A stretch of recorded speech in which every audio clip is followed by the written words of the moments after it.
Hi everyone. For all of you who are appearing for RBI Grade B Phase 2, you all know that descriptive writing is one of the key component.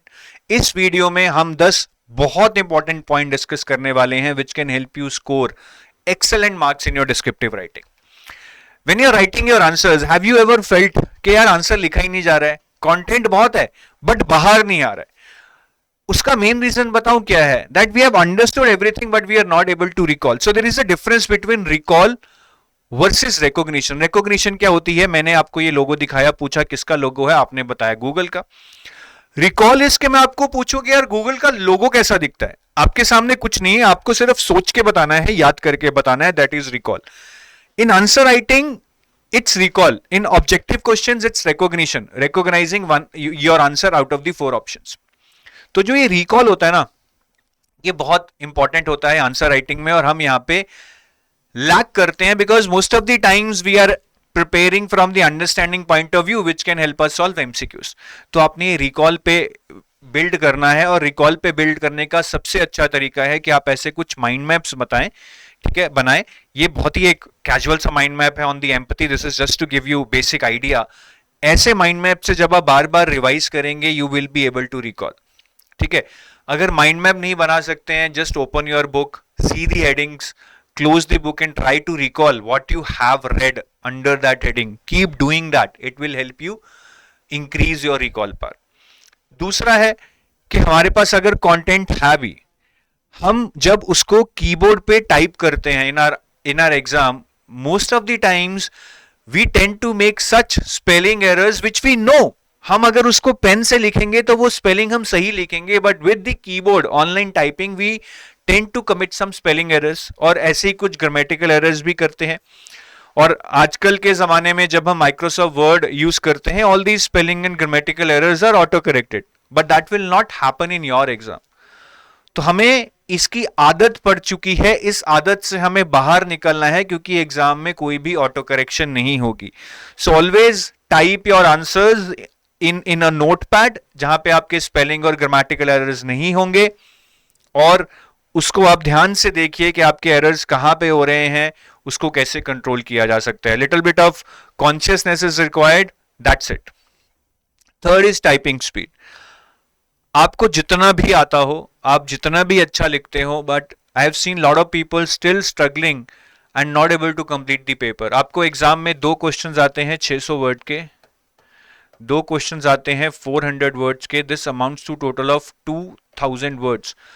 But in 90 minutes, I think it is next to impossible to type 2000 words. You need to have a very good cohesion while thinking and typing to type 2000 words in 90 minutes. I would say even if you write 75% of this, जैसे कि 70% लगा लेते हैं कि 420 आपने यहाँ लिख दिए words और 280 यहाँ पे लिख दिए. That's amount to say 400 plus 400, 800 plus 300 plus 300, around say 1400 words आपको लिखने चाहिए अगर आप 2000 नहीं लिख पाएंगे. So 1400 divided by 90, this shall be your typing speed. ठीक है, around 15 words per minute. But trust me, this is not just plain typing where you have content in front of you and you have to type. You have to think also, you have to structure it also, you have to link it also. So ये बहुत कम नहीं है, देखने में आसान लग रही है, but with the lot other things that you need to do. This is the output. Input is lot of other things that you need to do in your mind before typing the word. So this typing speed is not going to be easy. तो आपको बहुत बहुत practice करनी है. Only practice can increase your typing speed and make you comfortable complete your paper in 90 minutes. एक चीज और देखने को मिली है अभी आपके पेपर्स में रिसेंटली जो सेबी का हुआ था कि अगर वर्ड लिमिट डिफाइंड है से 150 वर्ड्स, तो 150 वर्ड्स के बाद जैसे ही आप 150 वर्ड्स लिख देंगे आंसर में, it doesn't allow you to type further. पहले नहीं था, इस साल ये देखने को मिला है. तो इसमें आपको बहुत ध्यान रखना पड़ेगा कि आप वर्ड लिमिट में ही रहें, so that with in the word limit you can write all the things and close your answer. ऐसा नहीं होना चाहिए कि लिख रहे हैं आंसर क्लोज नहीं हुआ और वर्ड लिमिट पूरी हो गई. तो इस चीज का पूरा ध्यान रखिए. वर्ड लिमिट्स को फ्रीज किया गया है ताकि लोग अननेसेसरली वर्ड लिमिट के बाहर ना जाएं. वैसे आरबीआई के पेपर में अगर मैं ESIFM की बात करूं, I think word limit already काफी अच्छी है, उससे बाहर जाने का मतलब ही नहीं है बिकॉज उतना टाइम ही नहीं होगा.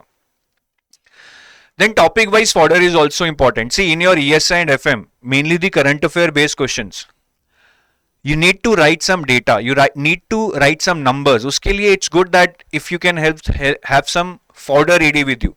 So this is one of the example from the notes of the students who got selected last year. उन्होंने क्या किया, उन्होंने जैसे एक्सेल शीट में ऐसा बनाया था कि हेल्थ टॉपिक एक बना लिया, उसके ऊपर जो भी उनको डेटा मिला डिफरेंट न्यूज आर्टिकल्स में या डिफरेंट रिपोर्ट्स में या डिफरेंट स्कीम्स में, उस डेटा को उन्होंने यहां लिख लिया, so that it becomes easy to revise it and then easy to incorporate this in your answers.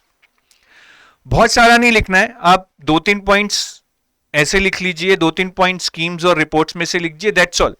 In descriptive, it doesn't matter what you not remember. What matters is what you remember and how can you incorporate that in your answer by linking that with the question. ये बहुत जरूरी है, इससे आपकी life easy हो जाएगी. नहीं तो लोग इसी में बहुत डाउटफुल रहते हैं कि सर इतना सारा डेटा याद कैसे रखें और उसको डिस्क्रिप्टिव में इनकॉर्पोरेट कैसे करें. भैया डेटा लिमिटेड रखो और उसी डेटा को रीयूज करो. और कुछ इंपॉर्टेंट रिपोर्ट्स हैं जो मैं पहले भी बता चुका हूं सेशंस में, काफी हाई फ्रीक्वेंसी से आपके इन रिपोर्ट्स में से क्वेश्चन आ रहे हैं पिछले 1-2 साल में.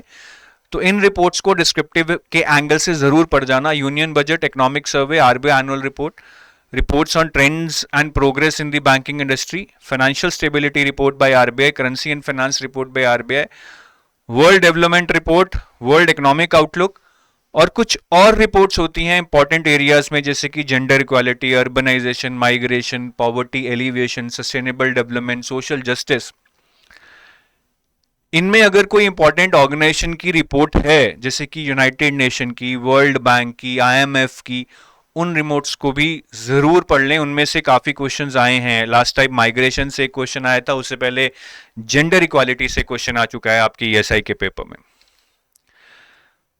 मैनेजमेंट की बात करूं या फिर दूसरे सब्जेक्ट्स की भी बात करूं, काफी बार जो आपके क्वेश्चंस हैं डायरेक्टली सिलेबस टैग से भी पूछ लिए जाते हैं. So at least syllabus tags based questions को जरूर करके जाइएगा. जैसे कि यहाँ पे बैरियर्स टू कम्युनिकेशन एक सिलेबस का टैग है, इसके अंदर बहुत सारे सब टॉपिक्स होंगे, बट क्वेश्चन एग्जाम में बिल्कुल स्ट्रेट आया है, आइडेंटिफाई बैरियर्स टू इम्पर्सनल और interpersonal communication and how a manager can reduce it. सीधा इस टैग से रिलेटेड है. ऐसी कोड ऑफ कंडक्ट एक डायरेक्ट टैग है, ठीक है, यहां पे ये देखिए. तो इस तरह के जो डायरेक्टली टैग बेस्ड क्वेश्चन बन सकते हैं वो तो आपको बहुत अच्छे से कर लेने चाहिए, बिकॉज उसको करने में टाइम नहीं लगेगा. 8th is the bad interface which can really kill your output in the exam. Normally when we type in our homes, we type on big screens or something like that, we are very comfortable. Exam में जो interface होता है बहुत छोटा होता है, where you have to type. इतना का विंडो होगा और इसमें जब हम टाइप करेंगे, when you type 6-7 lines, it starts to scroll vertically, which we are not used to. So when you're typing 7th, 8th line here, you would have to go up and down to make a link to what you had typed earlier. So this can be really frustrating. So get used to it. Type all your answers in a window which is like 1/4 of the size of your screen. मतलब आप जैसे ही notepad खोलते हैं उसको diagonally reduce कीजिए to the 1/4 of the size of your laptop or desktop screen. I think that is little bit closer to what you will get in the exam. Then keyboards are very frustrating in the exam. Many a times keyboards are not working. You cannot mock that at your place. So that is luck, I would say. Keyboard जब काम नहीं करता है तो वो आप किसी को बुलाओगे, वो कीबोर्ड निकाल देंगे. The moment they take the keyboard out, जो कीबोर्ड की तार होती है, योर टाइम विल फ्रीज. फिर वो कीबोर्ड डालेंगे, नया keyboard, time will start again. But इस होल प्रोसेस में आपके 30-40 सेकेंड वेस्ट हो जाते हैं, क्योंकि आप उनको बुलाओगे, वो आएंगे, फिर कीबोर्ड निकालेंगे और मोमेंटम भी टूट जाता है. But this is the problem which is purely based on luck. I wish you best of luck. I really feel sorry for the state of affairs while conducting such high level regulatory bodies exams. But हाँ, अगर keyboard सही भी चल रहा है, then also I've seen lot of people struggling, with the speed on the keyboard, because वहाँ पे suddenly you are exposed to a new type of keyboard. हमें उन कीबोर्ड्स की आदत नहीं है.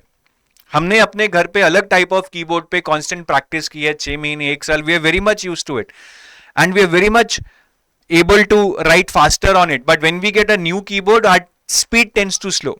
तो हमें ये आदत नहीं डालनी है. आप अपने घर पे भी भाई 15-20 कीबोर्ड ले आओ, जो भी खर्चा होगा मैनेज इट, और उनको बदल बदल के लिखो. I mean you should not use one keyboard twice at least in 3 weeks. उसके बाद चाहे उसका नंबर आए. This will make you adaptable to the real time scenario in the exam. And the last tip which I want to give you is regarding evaluation. हम काफी लोग ना लिखते रहते हैं बस, and we assume that while we are writing we are improving. That is true, but is that improvement truly to that extent that we can beat the competition? कई बार ना हम छोटी छोटी गलतियां करते होते हैं. वो गलतियां अब ना करें तो बहुत बेहतर हो जाएगा. Let's not put anything to our destiny, I would say. सब जरूर इवैल्यूएशन करवाइए अपने दोस्तों से, अपने सीनियर्स अगर आपके कुछ हैं जो यूपीएससी क्रैक कर चुके हैं, यूपीएससी प्रिपेयर कर चुके हैं, right? So you will surely get good guidance if you strive for it. कहीं ना कहीं से मिल जाएगी, बट इवैल्यूएशन जरूर कराइए. वहां से आपको काफी आइडिया लग जाएगा कि आप कहाँ गलतियां कर रहे हैं, how can you improve upon it. So that's are the 10 key points that I wanted to tell you.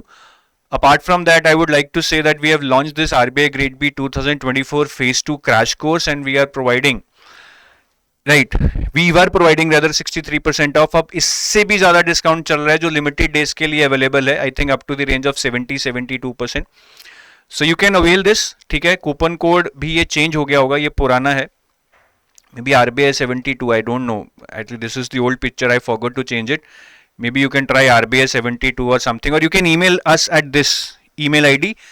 They will tell you the exact coupon code that you need to follow, or you can call us at this number. But the discount is higher than this right now. In case you're looking for some assisted preparation, you can go for it. Obviously, there is no magic wand that we can help you prepare within limited days. But अगर आपको लगता है कि sir 2 areas अच्छे हैं लेकिन 2 areas 3 areas खराब हैं, वहां पे हम आपकी हेल्प चाहते हैं, this crash course can help you out. So that's all from my side. As I told you, you can email us at this number in case you have any query, or call us at this number. We will always be available to help you out. Thank you. Have a nice day. Bye-bye.